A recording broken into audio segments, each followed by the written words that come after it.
Bienvenue sur Teach, votre rendez-vous de maturité. La parole de Dieu descend de la tête au cœur et du cœur à l'action. Ce que nous vivons de la parole de Dieu confirme dans notre quotidien que cette parole est réelle et authentique. Depuis le début de cette semaine, nous tentons de répondre à une question. Ce n'est pas vraiment qu'on cherche la réponse. On veut juste fortifier notre foi sur l'œuvre de la croix et ce que Jésus a fait pour nous. Alors on se demande, comment Jésus nous a-t-il sauvés?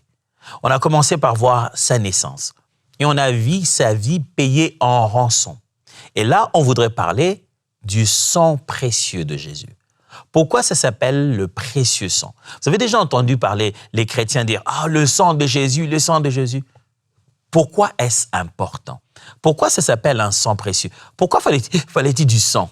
On avait besoin du sang pour vraiment nous sauver. Jésus, son histoire avec les sangs, c'est bizarre comme histoire. Mais ce qu'on va découvrir ensemble ici, en 3 grandes vérités, nous rappellera pourquoi le sang de Jésus est si précieux et aussi central. Alors, let's teach. Grandissons ensemble.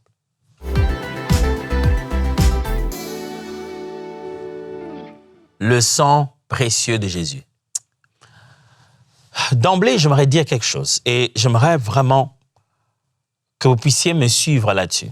Parce qu'il y a une petite nuance et je n'aimerais pas vous embarquer dans quelque chose de théologiquement complexe. Le sang de Jésus n'est pas juste un symbole. C'est une substance. Oh, qu'est-ce qu'il veut dire? OK, attendez. Souvent, lorsqu'on pense au sang de Jésus, on le voit comme un symbole. Oui, la coupe de vin que toi tu prends en symbolisant le sang de Jésus, ça, c'est un symbole. Mais le sang de Jésus, lui-même, ne représente pas autre chose. C'est plutôt le sang des boucs et des agneaux qui représentait avant le sang de Jésus. Mais le sang de Jésus en lui-même ne représente rien d'autre que ce que le sang devait faire. Jésus nous a sauvés pas en symbolisant, non, en incarnant, en étant ce que le symbole disait. Le sang de Jésus est plus qu'un symbole. C'est une substance qui sauve non pas à cause de sa quantité, mais à cause de sa qualité et de son sens, de ce que ça signifie. Ce n'est pas combien de sang a coulé, mais lequel de sang a-t-il coulé. Il a été intentionnellement conçu par sa naissance, par la qualité de sa vie, de donner une valeur précieuse au sang qui va en découler. Le sang est si précieux, pardonnez-moi, parce que on ne pouvait pas avoir de sang s'il n'y avait pas d'incarnation, s'il ne pouvait pas devenir chair. La raison principale pour laquelle la parole s'est faite chair, c'est pour qu'elle ait le sang. Elle ait la capacité de faire couler un sang unique, d'une race différente. Le sang de Jésus n'est pas le symbole de quelque chose d'autre. Le sang de Jésus, c'est la substance appropriée pour le salut de l'humanité. Pas à cause de sa quantité, mais à cause de sa qualité. De sang de qui? Si le sang, on l'appelle précieux, c'est parce qu'on y trouve la liberté. Si donc le sang est précieux, la liberté qu'elle accorde est aussi précieuse. Le sang de Jésus sur toi, mon frère, c'est pas pour venir salir tes habits. Non. Le sang de Jésus sur toi, ma sœur, c'est pour te rendre libre. C'est pas juste un sang qu'on doit voir maintenant, nous, physiquement. Mais un prix qui a été payé par ce précieux sang garantit notre liberté pour toujours. Commençons par quelques textes pour que nous comprenions ensemble de quoi on parle. 1 Pierre chapitre 1, versets 18 à 19. Sachant que ce n'est pas par des choses périssables, par de l'argent ou de l'or que vous avez été rachetés de la vaine manière de vivre, que vous aviez hérité de vos pères, mais par le sang précieux de Christ, comme d'un agneau sans défaut et sans tache. Comprenez, vous commencez à comprendre d'où ça vient, le sang précieux. Ce n'est pas nous qui l'avons inventé à force d'être à l'église. C'est tout clair, tout bien écrit dans la Bible. Le sang précieux. Il dit par le sang précieux et donne une comparaison en disant comme d'un agneau sans défaut et sans tache. OK.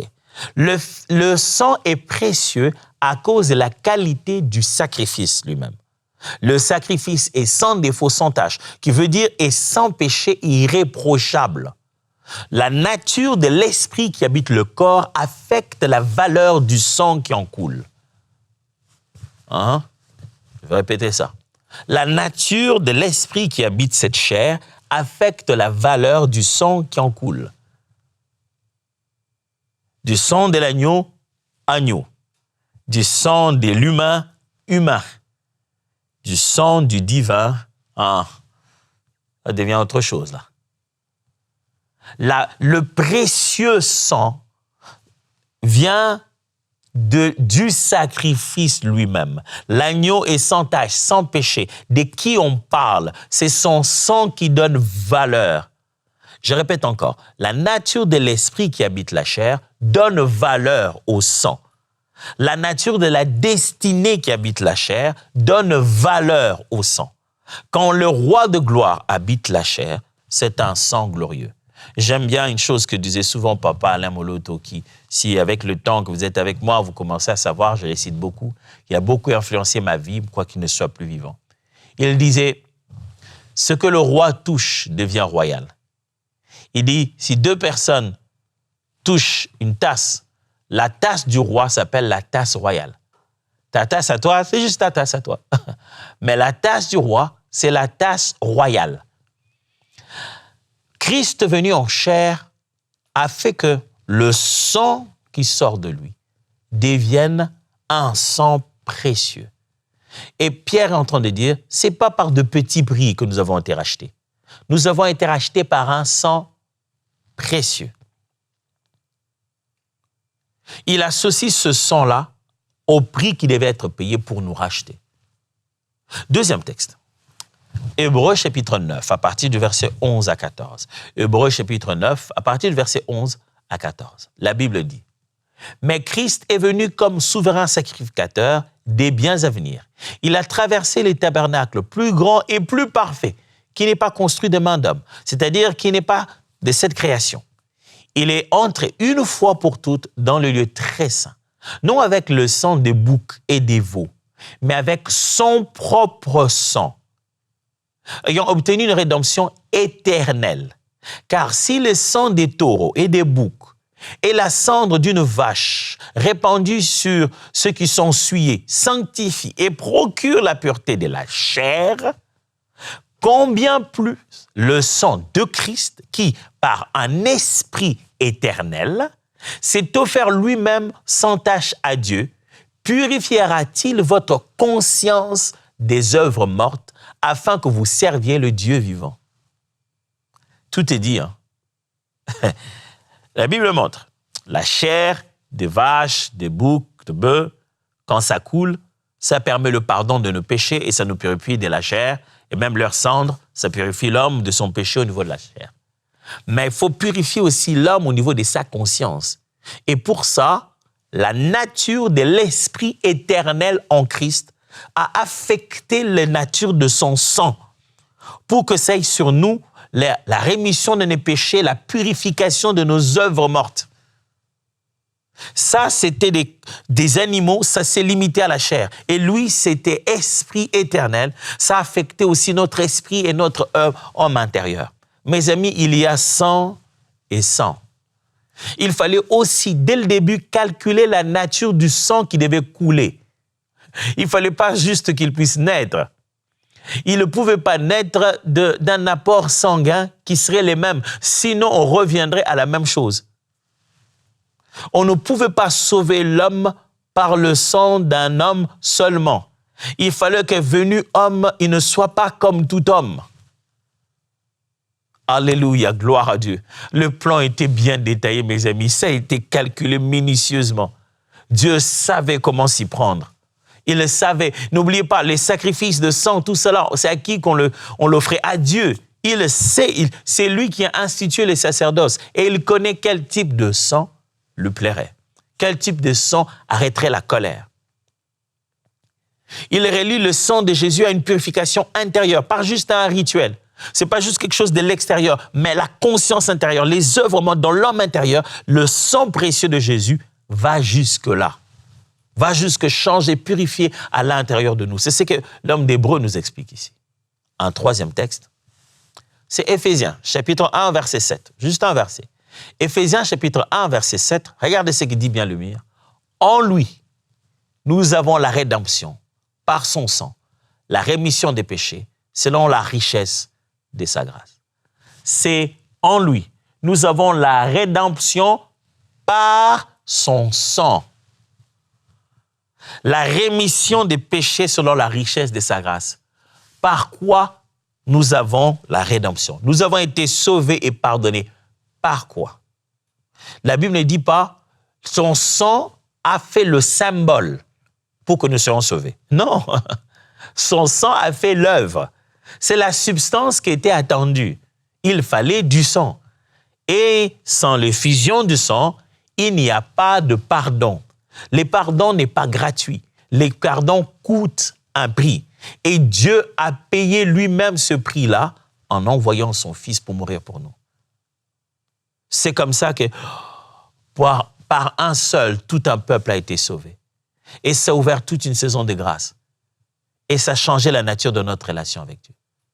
Frères et sœurs, pardon et liberté, nous l'avons obtenu par le sacrifice, l'effusion du sang.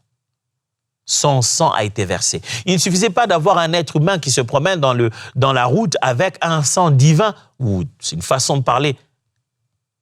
Mais il fallait que ce sang-là coule. Il ne fallait pas que ça coule d'une blessure simple, ou qu'on le décapite en passant. Il fallait que ça coule par l'exercice de l'injustice et de l'iniquité. Il fallait qu'on pêche sur lui pendant qu'il n'a pas péché. Il fallait que les hommes frappent, cognent, essaient de le tuer, essaient de se débarrasser de lui parce qu'il est une sainteté qu'ils n'arrivent pas à supporter. Et ainsi, en faisant couler son sang, il le sort avec justice et il le coule comme un sacrifice. Ah, le précieux sang de Jésus. Même le plus beau film qui exprime le mieux la douleur de la croix ne fait pas couler le même sang. Le sang précieux de Jésus. Mes amis, si Jésus a fait couler de son sang, je ne vois pas qu'est-ce que tu vas faire de plus que le sang. Je ne vois pas. Ce n'est ni les jeûnes, ni les prières, non. Si tu n'arrives pas à faire confiance au sang précieux déjà versé, je me demande quel est cet autre sacrifice auquel tu veux croire. Est-ce le fait de perforer ton estomac à force de jeûne? Si tu n'arrives pas à croire au précieux sang, aucun jeûne ne peut le substituer. Aucun effort personnel. Tu dois commencer d'abord par croire que le prix payé, le sang versé, est réellement la substance du salut. Qu'est-ce que ça veut dire le précieux sang de Jésus? Ça mène l'idée de trois vérités. Première vérité, c'est qu'il y a une vie donnée. Le sang parle d'un amour qui s'est offert. Ce n'est pas une magie. Le sang de Jésus, c'est pas on met un peu de sang, on va faire la magie du sang, bois le sang maintenant. Non, non, non. Le sang de Jésus, précieux, signifie précieuse vie a été donnée. Ce Dieu qui dit au peuple d'Israël dans le livre de Deutéronome, l'âme de l'animal est dans le sang. Et il dit aussi que l'âme de l'homme, il dit, je redemanderai votre âme. Quand quelqu'un tue, il dit, je redemanderai. Il considère que la vie qu'il a mis dans l'homme est dans la substance appelée sang. C'est à l'intérieur que se trouve, il dit, l'âme de l'animal, c'est-à-dire la vie intérieure, invisible, l'esprit, la nature spirituelle de la chose qui possède cette chair. Cette nature spirituelle-là se coule en lui dans la substance appelée sang. Pas salive, dans la substance appelée sang, coule la nature de l'esprit qui habite cette chair. Et donc, la vie de Jésus, qu'il est venu donner aux hommes, était dans ce sang-là. Oh là là, gloire à Dieu. Des fois qu'on vient prendre la Sainte Seine, on dit, bon, on va prendre le sang de Jésus. On s'est dit, comme c'est pas du vrai sang. Mes amis, nous posons un acte spirituelle énorme. La vie de Dieu coule en nous. Nous la partageons. Le sang précieux veut dire la vie a été donnée. Le sang de Jésus égale la vie de Jésus offerte pour nous. Sang égale vie. Plus l'amour est pur, plus il est prêt à se donner. Quand quelqu'un aime sincèrement, il est prêt à s'offrir, à faire des sacrifices énormes. Il y a des fois où ma femme me regarde avec tellement, me dit, oh chérie, mais comment tu as pu faire ça tellement? Elle est tellement touchée en se disant, pourquoi un tel sacrifice? Pourquoi te donner autant d'efforts? Je ne sais quoi lui dire. Je me tourne vers elle, je lui dis, chérie, je t'aime. Même, en fait, c'est la vraie réponse. Je me dis, je ne sais pas quoi t'expliquer. C'est juste que j'ai pour toi de l'amour. Et il n'y a pas de sacrifice. On ne compte même pas parce que l'amour véritable est prêt à se sacrifier. Mes amis, le précieux sang signifie la précieuse vie. Deuxième vérité, c'est que la conscience est purifiée par ce sang-là. Le sang de Jésus nettoie la culpabilité, pas seulement nos dossiers. C'est pas seulement les dossiers en disant, bah, OK, il avait fait quoi? Il avait commis l'adultère, c'est nettoyé. Il avait fait quoi? Il avait volé, OK, c'est nettoyé. Il avait fait quoi? Il avait la haine pour son voisin, c'est nettoyé. C'est pas seulement le dossier et les preuves de notre iniquité. Non. C'est aussi notre propre conscience qui est chargée de culpabilité. Ce ne sont pas seulement les griefs qui disparaissent du devant le juge, mais c'est notre état de notre propre mental, comme si on n'était pas ces genres de personnes, comme si on n'avait rien fait. Pas parce qu'on a oublié, mais parce que ça a été nettoyé. Et on se sent en paix avec Dieu. Waouh! Vous savez, quand vous avez été pardonné aujourd'hui par l'humain, vous vivez. Mais de temps en temps, il vous fait sentir que, écoute, je t'avais pardonné, mais écoute, n'oublie pas ce que tu as fait. Tu vis avec un petit soupçon de culpabilité en te disant, au fond, je lui dois quand même, hein, j'avais mal fait. Mais non, Jésus, non seulement il nous a pardonné, mais son sang est venu laver, nettoyer dans notre conscience toute culpabilité. Oh, c'est trop fort. Mais pourtant, on l'a fait. Pourtant, on l'a fait. On en a les preuves, on en a les souvenirs.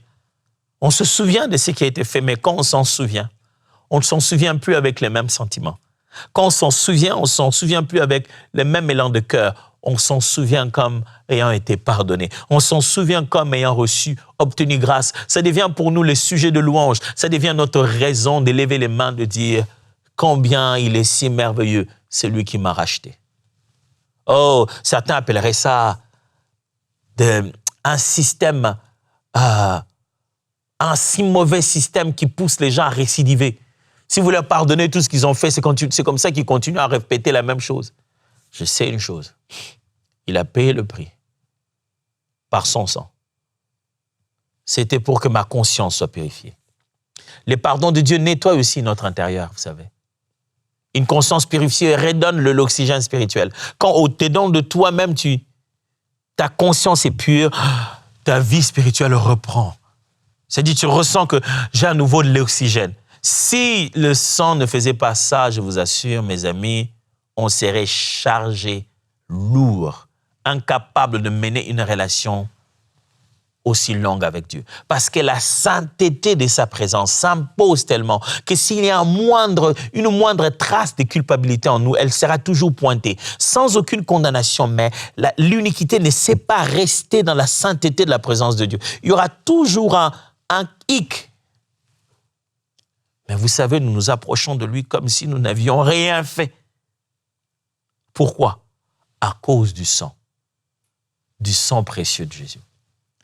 La troisième vérité, c'est que le sang de Jésus nous donne un accès ouvert. Le sang de Jésus te donne une entrée directe dans la présence de Dieu. Pourquoi ce sang est précieux?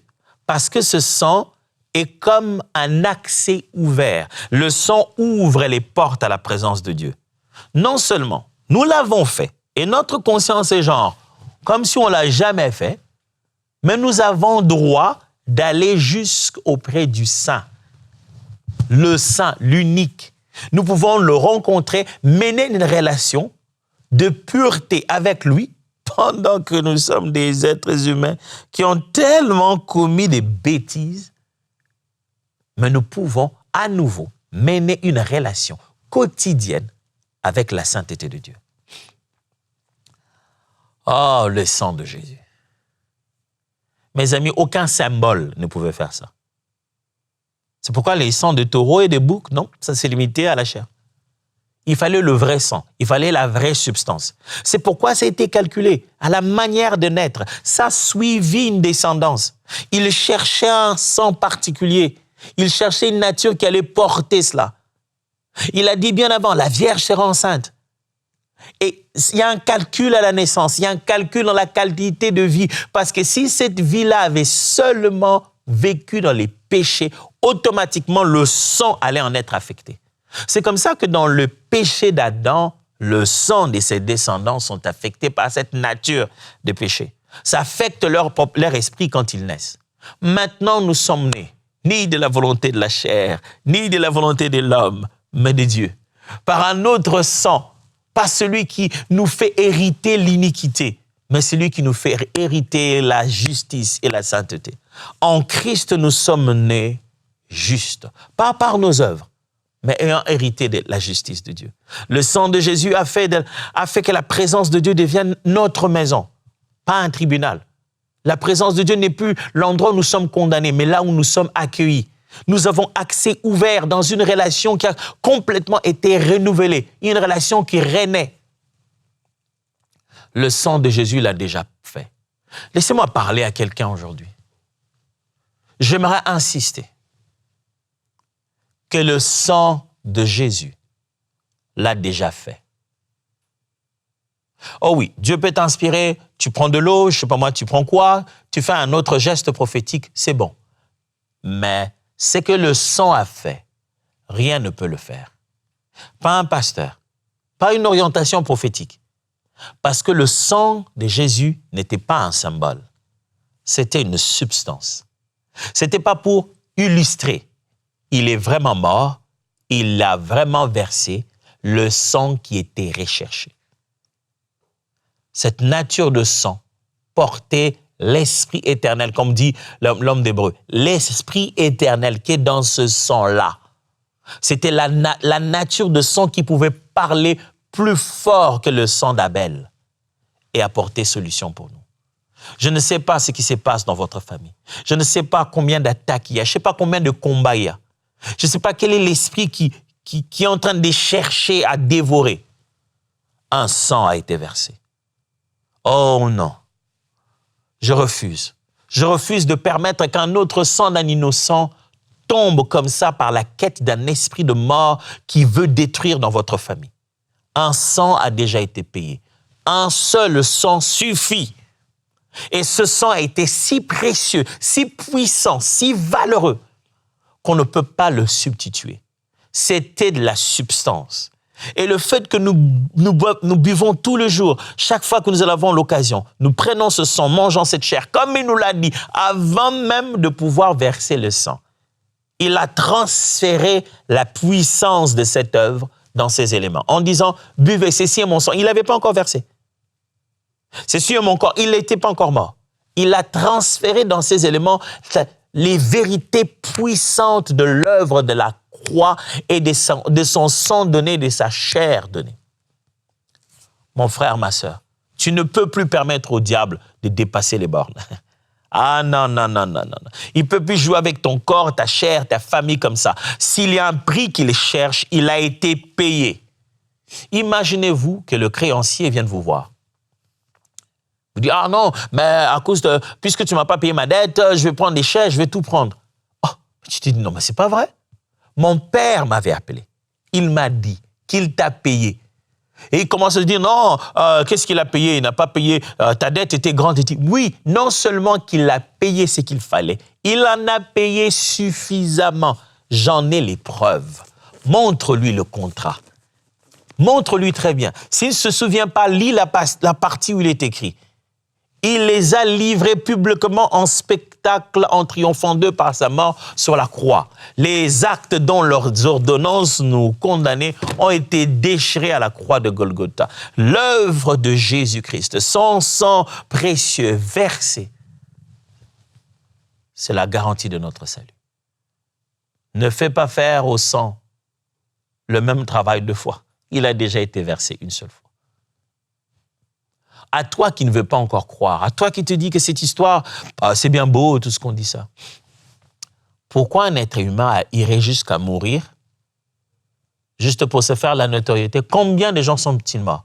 Combien de martyrs? Brûlés par le feu, jetés dans l'eau?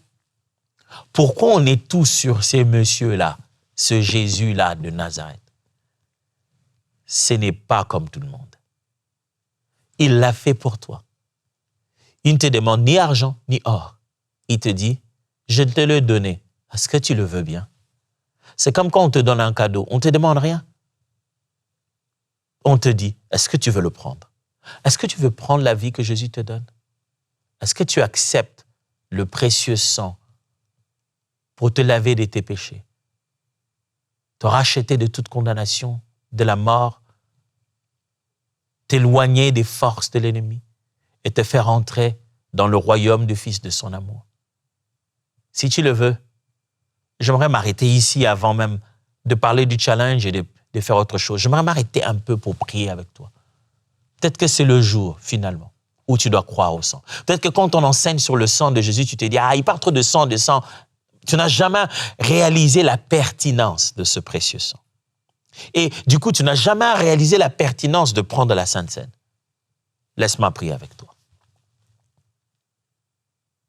Abba, mon frère et ma sœur qui m'ont entendu s'est dit, oh, le précieux sang. Je sais qu'il existe et j'en parle et j'écris, mais de fois, je ne me rends pas compte qu'il a vraiment été versé, que le prix a déjà été payé. Je prie aujourd'hui que quelqu'un soit restauré dans sa confiance à l'œuvre déjà accomplie. Et je prie que, Seigneur, aujourd'hui, ce sang-là crie à nouveau pour les situations qui tardent, les santé qui souffrent, les corps qui sont sous le poids de l'ennemi, les situations qui sont bloquées par les forces des ténèbres. Le sang a versé. Il est suffisamment précieux pour apporter salut et victoire. Je prie que quelqu'un qui, aujourd'hui, a compris que le prix a été payé pour lui et qui ouvre son cœur à connaître Jésus, il fasse cette expérience, au-delà de la religion qu'on nous présente, mais d'une vraie relation avec Jésus. Que ce Jésus qui a versé son sang devienne réellement son ami. Merci d'avoir purifié notre conscience, purifié nos souvenirs, purifié notre conscience de nos fautes. Au nom de Jésus. Amen. Voici les challenges d'aujourd'hui avant de se séparer. Quelle culpabilité vas-tu déposer devant Jésus cette semaine pour vivre avec une conscience purifiée? Il y a une culpabilité qui te ronge. Dépose ça devant Jésus. Son sang en a pris déjà soin. Quelle est cette culpabilité? Quelle est cette chose que toi, tu n'arrives pas à te pardonner? Chaque fois que tu y penses, tu tournes dedans, tu dis, oh, c'est quoi? Il est temps de faire confiance au sang. Si tu es si conscient de tes péchés, commence à devenir conscient du prix payé. Dieu te bénisse et voyons-nous demain.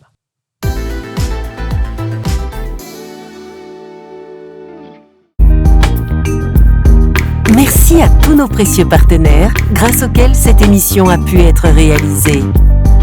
Vous aussi, rejoignez la grande famille des partenaires d'EMCI TV en faisant un don sur emcitv.com/don.